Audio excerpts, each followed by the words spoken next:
The Life Struggles of Dr. B.R. Ambedkar. Welcome to Study IQ. मेरा नाम है आदेश सिंह। दोस्तों, आज हम बात करने वाले हैं एक ऐसी पर्सनैलिटी की जिन्होंने जीवन में संघर्ष के द्वारा न सिर्फ अपनी एक अलग पहचान बनाई, बल्कि समाज के एक बड़े वर्ग को नई दिशा दिखाने का काम भी किया। बाबा साहेब नाम से पॉपुलर ये एक Indian jurist, economist, politician, social reformer होने के साथ साथ इंडिपेंडेंट इंडिया के फर्स्ट लॉ मिनिस्टर और इंडियन कॉन्स्टिट्यूशन के प्रिंसिपल आर्किटेक्ट भी रहे। जी हां, हम बात कर रहे हैं डॉक्टर B.R. अम्बेडकर की। आज 14 अप्रैल के दिन हम इन्हीं महान शख्सियत की जयंती सेलिब्रेट कर रहे हैं, तो ये एकदम सही मौका है इनकी लाइफ और संघर्ष को डिटेल में जानने का। डॉक्टर अम्बेडकर के नाम और उनके काम से तो लगभग सभी परिचित होते हैं, लेकिन इन्होंने जीवन में जिन स्ट्रगल्स का सामना किया उनके बारे में अक्सर कम ही बात होती है। इसलिए आज की वीडियो में हम एक लीडर बनने से पहले डॉक्टर अम्बेडकर के जीवन संघर्ष की बात करेंगे और देखेंगे किस तरह दलित लीडर के तौर पर उनका विकास हुआ। तो आइए शुरू करते हैं। Birth and early life. 14 अप्रैल 1891 को भीमाबाई और रामजी मालोजी सकपाल के घर एक बेटे का जन्म होता है। रामजी सकपाल एक आर्मी ऑफिसर थे जो कि मध्य प्रदेश के म्हाऊ में स्टेशन थे। मां भीमाबाई अपने बेटे को भीम बुलाने का फैसला लेती हैं। इनके जन्म से पहले ही रामजी के एक अंकल, जो कि सन्यासी का जीवन जी रहे थे, एक भविष्यवाणी करते हैं कि जन्म लेने वाली ये संतान एक दिन वर्ल्ड फेम हासिल करेगी। रामजी और भीमाबाई की पहले से ही कई संतानें थीं। इसके बावजूद उन्होंने भीमराव को अच्छी शिक्षा दिलाने के लिए हर संभव प्रयास करने की ठान ली थी। 2 साल बाद रामजी आर्मी से रिटायर हो जाते हैं और पूरी फैमिली डापोली मूव कर जाती है, जो कि महाराष्ट्र के रत्नागिरी डिस्ट्रिक्ट में लोकेटेड है। ये ओरिजिनली यहीं से बिलोंग करते थे। भीम को 5 साल की उम्र में स्कूल में दाखिला दिलाया जाता है, लेकिन पूरे परिवार के लिए रामजी को मिल रही छोटी सी आर्मी पेंशन पर गुजारा करना मुश्किल हो रहा था। ऐसे में रामजी के कुछ दोस्त जब उनके लिए सतारा में जॉब ढूंढ लेते हैं तो परिवार एक बार फिर मूव करता है, लेकिन कुछ समय बाद ही इन्हें एक ट्रेजेडी से गुजरना पड़ता है। भीमाबाई, जो कुछ समय से बीमार चल रही थी, उनकी मृत्यु हो जाती है। इसके बाद भीम की आंट मीरा बच्चों की देखभाल का जिम्मा उठा लेती हैं। रामजी महाभारत और रामायण की स्टोरीज अपने बच्चों को सुनाया करते थे और उनके लिए डिवोशनल सॉन्ग्स भी गाया करते थे। इस तरह भीम और उनके भाई बहनों की होम लाइफ अभी भी हैप्पी थी। लेकिन दोस्तों, इसका यह मतलब नहीं है कि भीमराव जी के लिए सब कुछ आसान रहा। आइए देखते हैं आगे चलकर किस तरह की मुश्किलों का सामना उन्होंने किया। Face off with caste prejudices. छोटी उम्र में ही भीम का ध्यान इस ओर जाता है कि उनके और उनकी फैमिली के साथ कुछ अलग तरह का व्यवहार किया जाता है। स्कूल में उन्हें बाकी स्टूडेंट्स की डेस्क से दूर रूम के एक कोने में रफ मैट पर बैठना पड़ता था। ब्रेक में उन्हें उस बर्तन से पानी नहीं पीने दिया जाता था जिससे बाकी बच्चे पिया करते थे। भीम को यह समझ नहीं आता था कि आखिर उनके साथ ये अलग व्यवहार क्यों किया जाता है। उनमें ऐसा क्या गलत है। एक बार उन्हें और उनके बड़े भाई को समर हॉलिडेज स्पेंड करने के लिए गोरेगांव ट्रैवल करना था, जहां उनके फादर कैशियर की तरह काम कर रहे थे। ये ट्रेन से उतरकर लंबे समय तक स्टेशन पर इंतजार करते हैं, लेकिन रामजी इनसे मिलने नहीं आ पाते। भीम और उनके भाई काफी वेल ड्रेस्ड, क्लीन और पोलाइट थे। स्टेशन मास्टर थोड़ा काइंडनेस शो करते हुए इनके पास आते हैं और पूछते हैं कि ये लोग कौन हैं और कहां जा रहे हैं। इस पर भीम बिना कुछ सोचे उन्हें बता देते हैं कि वो लोग महार्स हैं। ये सुनकर स्टेशन मास्टर एकदम हैरान रह जाता है। उसके फेस के काइंडली एक्सप्रेशंस एकदम से बदल जाते हैं और वो इनके पास से वापस लौट जाता है। इसके बाद भीम अपने फादर तक पहुंचने के लिए बुलक कार्ट हायर करने की सोचते हैं, लेकिन कार्टमैन तक बात पहुंच चुकी थी कि ये लोग अनटचेबल्स हैं और इसलिए वो इनसे बात भी नहीं करना चाहते थे। फाइनली इन्हें जर्नी की यूजुअल कॉस्ट का डबल पे करने के लिए राजी होना पड़ता है और साथ ही कार्ट को ड्राइव भी खुद ही करना पड़ता है। कार्ट ड्राइवर कार्ट के साथ पैदल ही चलता है क्योंकि उसको इनसे पोल्यूट होने का डर था। हालांकि एक्स्ट्रा मनी की वजह से वो कार्ट को बाद में प्योरीफाई करने पर राजी हो गया था। इस पूरी जर्नी के दौरान भीम जो कुछ भी हुआ उसके बारे में लगातार सोचते रहते हैं, लेकिन उन्हें इसके पीछे का कारण समझ नहीं आता। वो और उनके भाई एकदम क्लीन और नीटली ड्रेस थे, फिर भी उनके स्पर्श से सभी चीजें पोल्यूट कैसे हो सकती थी? भीम इस इंसिडेंट को कभी नहीं भुला पाते। जैसे जैसे वो बड़े हुए, इस तरह की सेंसलेस इंसल्ट्स ने उन्हें रियलाइज कराया कि हिंदू सोसाइटी जिसे अनटचेबिलिटी कहती है, वो एकदम स्टूपिड, क्रूअल और अनरीजनेबल है। उनकी बहन को उनका हेयर कट घर पर ही करना पड़ता था, क्योंकि गांव के बाबर्स को एक अनटचेबल द्वारा पोल्यूट होने से डर लगता था। अगर भीम अपनी सिस्टर से पूछते कि वो अनटचेबल्स क्यों हैं, तो उनके पास एक ही जवाब होता था कि ऐसा हमेशा से होता आया है। भीम इस जवाब से संतुष्ट नहीं थे। वो जानते थे कि ऐसा हमेशा होता रहा है का ये मतलब नहीं है कि इसके पीछे कोई जस्ट रीजन है या आगे भी ऐसे ही होते रहना चाहिए। ये सब चेंज हो सकता है। ये तो बात हुई भीमराव जी के कास्टिज्म के साथ कुछ शुरुआती अनुभवों की। आगे बढ़ते हैं और देखते हैं कि स्टडीज में उनका परफॉर्मेंस किस तरह का रहता है। An outstanding scholar. भीम की किस्मत कुछ मायनों में अच्छी भी थी। स्कूल में एक टीचर थे जो हाई कास्ट का होने के बावजूद भीम को काफी पसंद करते थे। उनका नाम था कृष्णाजी केशव अंबेडकर। वो भीम की काबिलियत पहचानते हुए उनके अच्छे काम की तारीफ करते थे और उन्हें प्रोत्साहित करते थे। इन्होंने ही भीम का लास्ट नेम अपने खुद के सरनेम अंबेडकर में चेंज किया। इससे पहले स्कूल में भीम का सरनेम उनके फादर ने अंबादावेकर रजिस्टर कराया था, जिसका अर्थ था कि ये अपने नेटिव विलेज अंबादावे से आते हैं। दोस्तों, जब भीम के फादर ने दोबारा शादी का फैसला किया तो भीम काफी दुखी हो जाते हैं। वो अभी भी अपनी मदर को काफी मिस करते थे। ऐसे में वो यहां से बॉम्बे भाग जाना चाहते थे और इसके लिए उन्होंने अपनी आंटी का पर्स चुराने का फैसला किया। फाइनली जब उनके हाथ ये पर्स लगा तो उसमें सिर्फ एक छोटा सा सिक्का ही था। भीम को काफी शर्मिंदगी महसूस हुई। उन्होंने उस कॉइन को वापस रखा और खुद से एक वादा किया कि वो पढ़ाई में खूब मेहनत करेंगे और इंडिपेंडेंट बनेंगे। और अपनी कड़ी मेहनत से जल्द ही वो सबकी तारीफ का पात्र बन गए और सभी टीचर्स का दिल उन्होंने जीत लिया। इसके बाद टीचर्स भीम के फादर रामजी से आग्रह करते हैं कि अपने बेटे भीम को वो बेस्ट एजुकेशन दें। इनके कहने पर रामजी अपनी फैमिली के साथ बॉम्बे मूव कर जाते हैं। यहां इन्हें एक ऐसे एरिया में रहना पड़ता है जहां गरीब से गरीब लोग रहा करते थे, और वो भी सिर्फ एक छोटे से कमरे में। लेकिन भीम इंडिया के one of the best schools Elphinstone high school में दाखिला ले पाते हैं। एक छोटे से रूम में पूरे परिवार के एक साथ रहने की वजह से वो बहुत क्राउडेड फील होता था और बाहर स्ट्रीट्स भी बहुत नॉइजी हुआ करती थी। इसलिए भीम स्कूल से आने के बाद सो जाया करते थे और फिर उनके फादर सुबह 2 बजे इन्हें उठाया करते थे।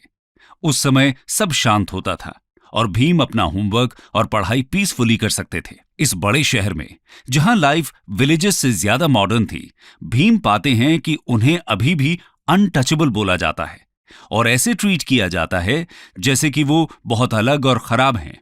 यहां तक कि उनके फेमस स्कूल में भी ऐसा होता था। एक दिन टीचर ने उन्हें सम सॉल्व करने के लिए ब्लैक बोर्ड के पास बुलाया।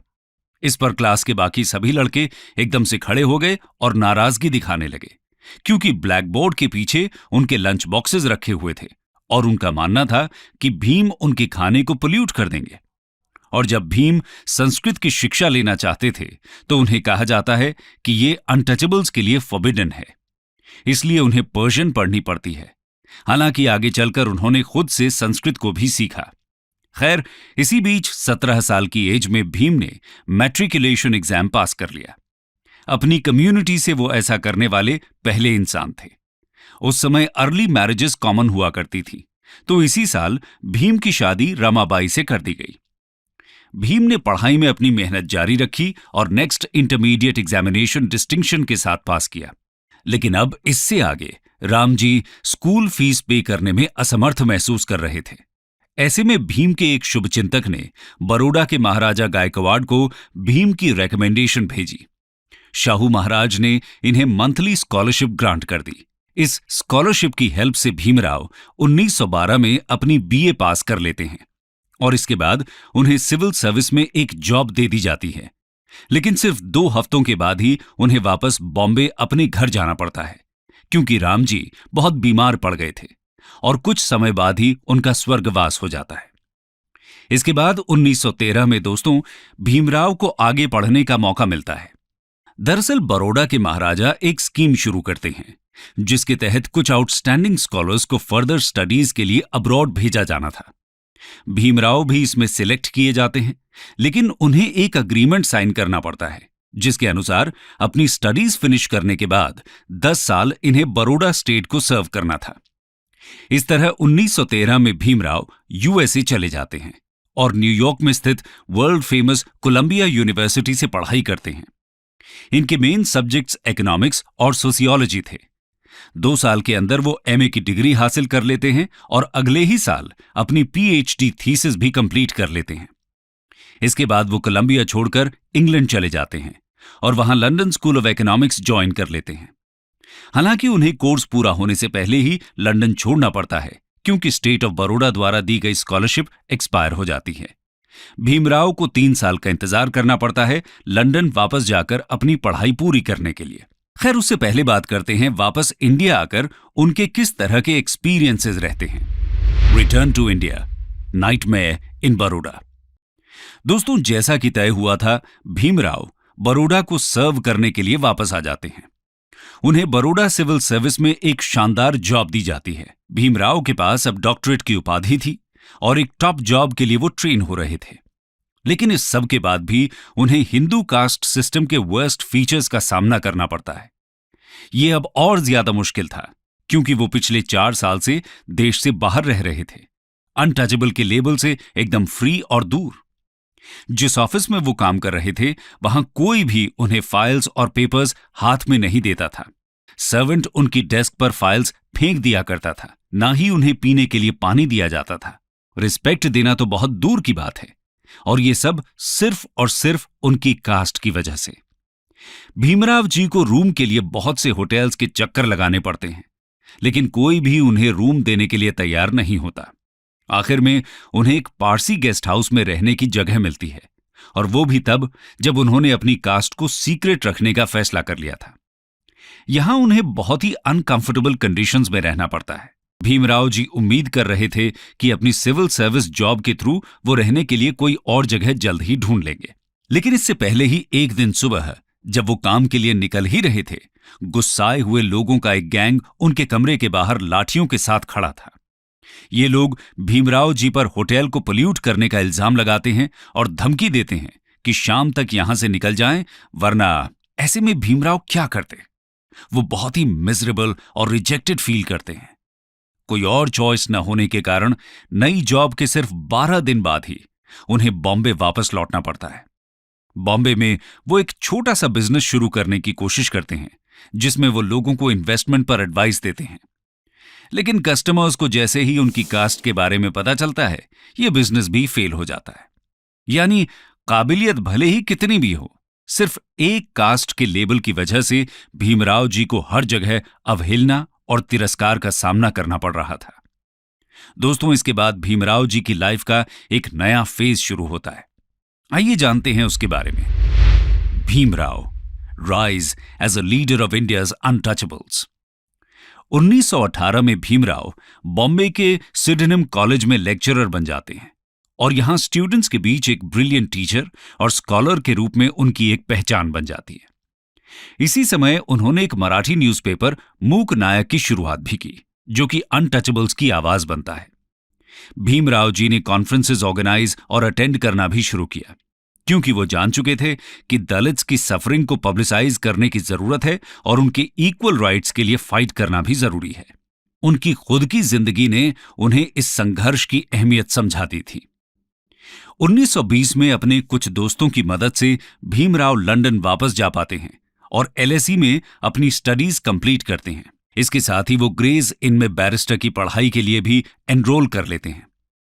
1923 में वो एलएसी से इकोनॉमिक्स में डॉक्टरेट की उपाधि के साथ इंडिया वापस आते हैं और इस वर्ल्ड फेमस इंस्टीट्यूशन से डॉक्टरेट हासिल करने वाले वो शायद पहले ही इंडियन रहे होंगे। इसके अलावा वो बैरिस्टर एट लॉ में भी क्वालिफाई कर चुके थे, लेकिन उन्हें पता था इंडिया में कुछ भी नहीं बदला है। उनकी क्वालिफिकेशंस अनटचेबिलिटी की प्रैक्टिस के सामने कोई मायने नहीं रखती थी। वो अभी भी उनके करियर के लिए एक ऑब्स्टिकल ही थी। हाँ, लेकिन अब उन्होंने दुनिया की बेस्ट एजुकेशन हासिल कर ली थी और दलित कम्युनिटी को लीड करने की पूरी काबिलियत रखते थे। ये अपने समय के बेस्ट माइंड्स के साथ इक्वल टर्म्स पर आर्ग्यू कर सकते थे और उन्हें परसुएड भी कर सकते थे। लॉ के भी एक्सपर्ट थे और ब्रिटिश कमीशंस के आगे एक गिफ्टेड स्पीकर की तरह कन्विंसिंग एविडेंस दे सकते थे। भीमराव जी ने अपनी आगे की जिंदगी इसी टास्क को समर्पित कर दी। एजुकेशन की इंपॉर्टेंस को जानते हुए भीमराव ने 1924 में बहिष्कृत हितकारिणी सभा नाम से एक एसोसिएशन की शुरुआत की। इसका काम हॉस्टल्स, स्कूल्स और फ्री लाइब्रेरीज सेटअप करना था। इसके बाद 1927 में महाड़ सत्याग्रह हो, राउंड टेबल कॉन्फ्रेंसेस में पार्टिसिपेट करना हो या कंस्टिट्यूएंट असेंबली में दलित राइट्स को इंश्योर करना, भीमराव जी ने दलित्स की इमेंसिपेशन के लिए ही काम किया। कंक्लूजन। दोस्तों, ये थी कहानी एक ऐसे संघर्ष की जिसने पूरी दलित कम्युनिटी को आगे चलकर प्रेरित किया।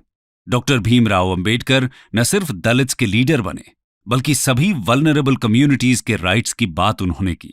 वो वुमेन राइट्स के एक बड़े पक्षधर थे।